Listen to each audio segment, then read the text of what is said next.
Assalamualaikum warahmatullahi wabarakatuh. Selamat pagi anak-anak.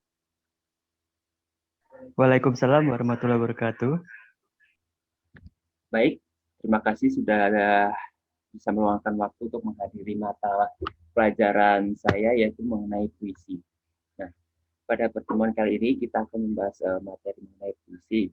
Nah, untuk itu sebelum kita lanjut ke pembelajaran, untuk ketua kelas silakan untuk memimpin doa terlebih dahulu. Silakan ketua kelas. Sebelum mulai pelajaran, berdoa mulai. Selesai? Terima kasih ketua kelas sudah memimpin doa. Nah, selanjutnya kita akan memasuki materi. Nah, sebelum kita memasuki materi terlebih dahulu, kita akan absen satu persatu. Angie, Iya, Pak. Mas Afan, Mas Afan. Oh, mungkin Mas Afan sedang ada halangan sinyal atau bagaimana? Mungkin. Baik, lanjut saja. Sekarang kita masuki materi pembelajaran yaitu mengenai puisi.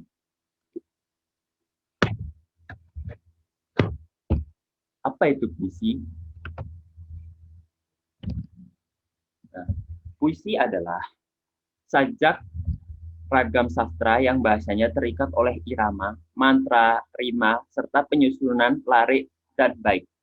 Nah, biasanya itu puisi itu berisi mengenai ungkapan penulis yang mengenai emosi, pengalaman atau kesan dan pesannya gitu, dan itu ditulis dan diaplikasikan menggunakan bahasa yang baik sehingga dapat berirama dan enak untuk dibaca. Nah, mungkin kawan-kawan bisa mengaplikasikan uh, pengalamannya atau apa yang sedang dirasakan melalui puisi untuk bisa menjadi hasil karya sastra yang baik gitu kawan-kawan. Nah, selanjutnya apa aja tuh jenis-jenis puisi? Nah, puisi itu terdiri dari dua jenis yaitu puisi lama dan puisi modern.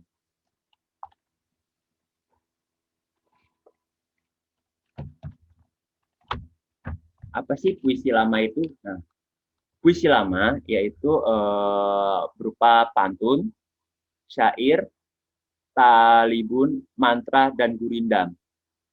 Nah, mantra merupakan jenis puisi yang diciptakan dalam kepercayaan animisme.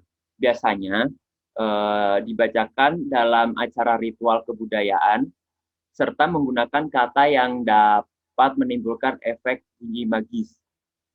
Nah, yang selanjutnya itu pantun. Kita sudah tidak asing dengan pantun ya. Pantun itu merupakan jenis puisi lama yang bersajak ABAB. Dengan setiap baris terdiri atas 4 baris, 2 baris sampiran, dan 2 baris isi.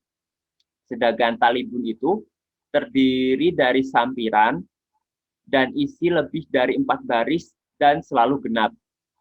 Contohnya 2 baris sampir dan 2 baris isi. Nah, sedangkan syair memiliki larik 4 bait yang bersajak A, A, A, A, serta isinya mengisahkan suatu hal. Dan gurindam merupakan jenis puisi lama yang terdiri atas 2 baris, berirama sama, dan isinya baris pertama adalah sebab, sedangkan baris kedua berisi akibat. Sampai di sini ada yang ingin ditanyakan? Cukup jelas, Pak. Oke, baik. Nah, selanjutnya kita jenis yang kedua yaitu puisi modern. Yaitu puisi naratif merupakan puisi yang digunakan untuk menyampaikan suatu cerita. Dibedakan menjadi 3, yaitu epik, romansa, dan balada. Jenis kedua puisi modern adalah puisi lirik yang digunakan untuk mengungkapkan gagasan penyair. Jenis terakhir puisi modern adalah puisi deskriptif, yaitu puisi yang mengemukakan pendapat serta kesan penyair. Untuk puisi modern, ada yang ingin ditanyakan? Baik, sekarang kita lanjut ke selanjutnya, yaitu struktur fisik. Nah, struktur fisik puisi adalah media yang mengungkapkan makna yang hendak disampaikan penyair. Struktur fisik meliputi hal-hal berikut ini, yaitu diksi, pencitraan, majas, rima, ritma, dan tipograf. Mungkin kawan-kawan ada yang bisa menjelaskan ya, struktur fisik ini? Ada yang sudah mengetahuinya sebelumnya? Apakah sudah dipelajari?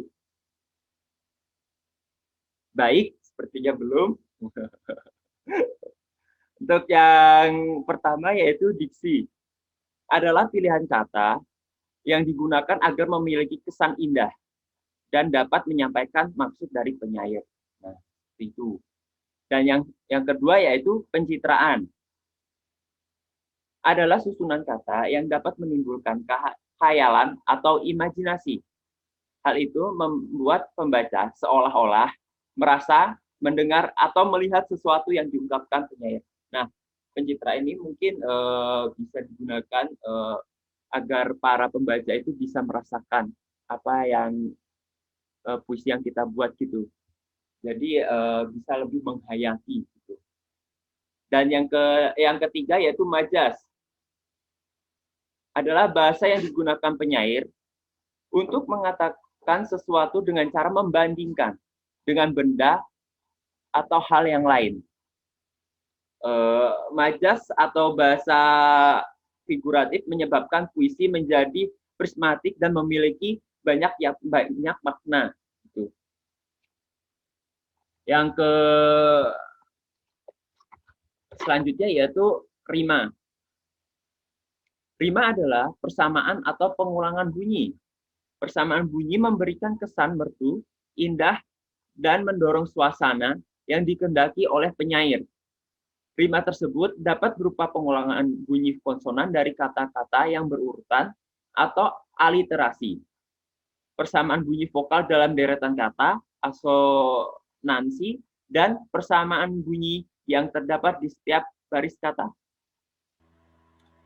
Yang selanjutnya yaitu ritma. Berkaitan dengan irama, rima, bunyi, kata, frasa, dan kalimat pada puisi.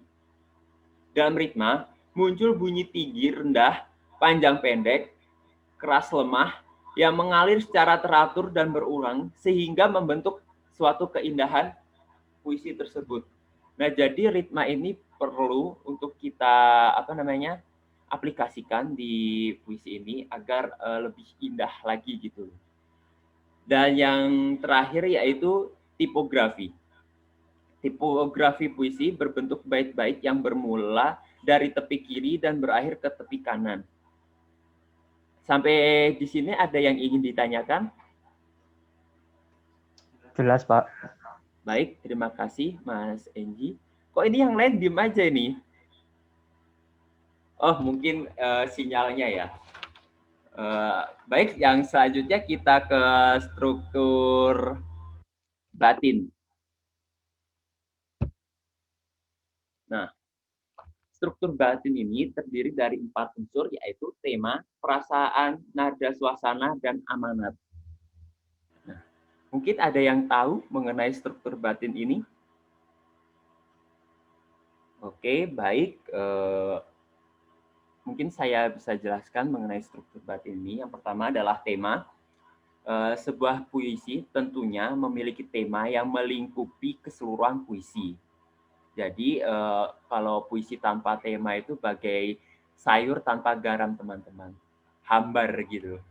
Nah, tema itu merupakan pokok atau subject matter yang dikemukakan oleh penyair. Ungkapan yang menjelaskan bahwa tema merupakan sebuah atmosfer dari sebuah puisi. Oleh sebab itu, untuk menafsirkan tema dalam sebuah puisi harus ditafsirkan secara utuh. Apa ada yang ditanyakan atau ada yang masih bingung? Sangat jelas, Pak. Terima kasih. Oke, baik. Terima kasih. Yang kedua yaitu perasaan. Perasaan penyair dalam menciptakan puisi ikut diekspresikan dan dihayati pembaca. Perasaan hal ini karena tema yang sama dapat dituturkan penyair secara berbeda dan hasil puisi yang diciptakan pun berbeda. Jadi perasaannya itu kita harus dapat gitu loh teman-teman, biar bisa kita menghayati gitu loh teman-teman. Kalau tanpa perasaan ya paling ya kita ya baca puisi itu ya hambar gitu, ya ada ekspresinya gitu. Kalau kita dapat mendalam perasaan tersebut, mungkin puisinya itu jadi berbeda, jadi lebih bagus gitu teman-teman. Nah yang ketiga yaitu nada dan suasana. Nada dalam puisi disesuaikan dengan isi yang hendak disampaikan, baik itu berupa nasihat, kritik, sindiran, ungkapan, perasaan, atau hanya berupa cerita. Seringkali puisi itu bernada santai seperti puisi-puisi Meling. Kemudian suasana adalah keadaan jiwa pembaca setelah membaca puisi tersebut atau psikologisnya yang ditimbulkan terhadap pembaca. Nada dan suasana saling berhubungan karena nada puisi menimbulkan suasana terhadap pembacanya. Misal nada duka dapat menimbulkan suasana iba bagi pembaca. Nah, jadi itu tergantung suasana ya teman-teman. Masa kalau kita berduka nadanya senang gitu kan ya aneh gitu kan. Jadi kita harus menyesuaikannya gitu. Kalau tidak sesuai ya puisi itu ya jadi terdengar aneh gitu. Dan yang terakhir itu amanat atau pesan yang dapat disampaikan itu. Jadi kita dapat menelaah amanat dalam suatu puisi jika telah memahami tema, rasa, dan nada pada puisi tersebut. Amanat atau pesan merupakan kesan yang ditangkap pembaca atau pendengar puisi. Amanat tersirat di balik kata-kata yang disusun dan berada di balik tema yang digunakan. Nah, jadi setelah kita membaca puisi itu, jadi kita bisa bisa menentuk bisa apa me, me, apa namanya me, dapat menyimpulkan lah gitu amanat yang kita dapat dari puisi tersebut, mungkin pesan-pesannya yang bisa dapat kita ambil kebaikannya gitu. Nah, mungkin sampai di sini ada yang mau ditanyakan? Belum ada, Pak. Oke, terima kasih Mas Eji, lagi-lagi Mas Eji. Dan yang terakhir itu cara membuat puisi itu gimana sih Pak? Yang pertama itu pasti kita harus menentukan tema dan judul. Pertama, pilihlah suatu tema yang kita inginkan sebagai acuan dalam membuat puisi agar puisi tersebut terlebih menarik. Tema puisi itu ada banyak sekali, jadi kita itu bisa bisa memilih tema yang benar-benar menarik, yang sesuai yang kita ingin buat gitu. Sesuai hati pun juga bisa. Misal tema percintaan, tema misal kita sedang sedih atau suasana hati tidak tenang gitu, bisa kita aplikasikan pada puisi ini.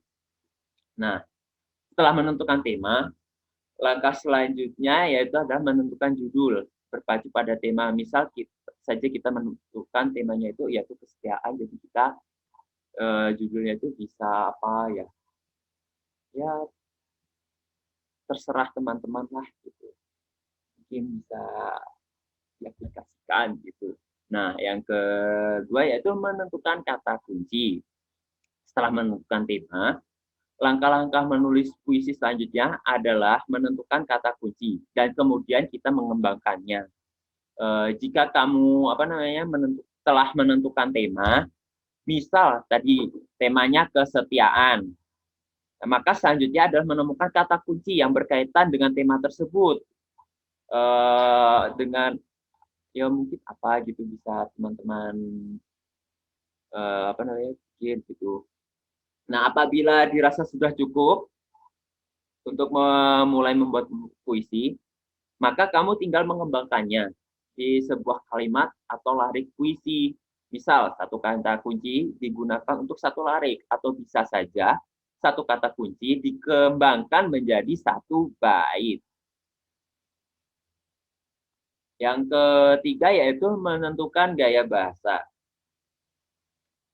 Langkah menulis puisi selanjutnya adalah menentukan gaya bahasa. Salah satunya adalah dengan majas, misal majas perbandingan dengan majas metafora misalnya.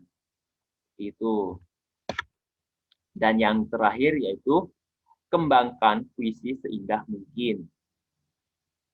Mengembangkan sebuah langkah ini menjadi mengembangkan puisi menjadi puisi yang indah, seperti susunan kata, larik-larik puisi menjadi bait-bait yang indah. Kembangkanlah menjadi satu puisi yang utuh dan bermakna tentunya.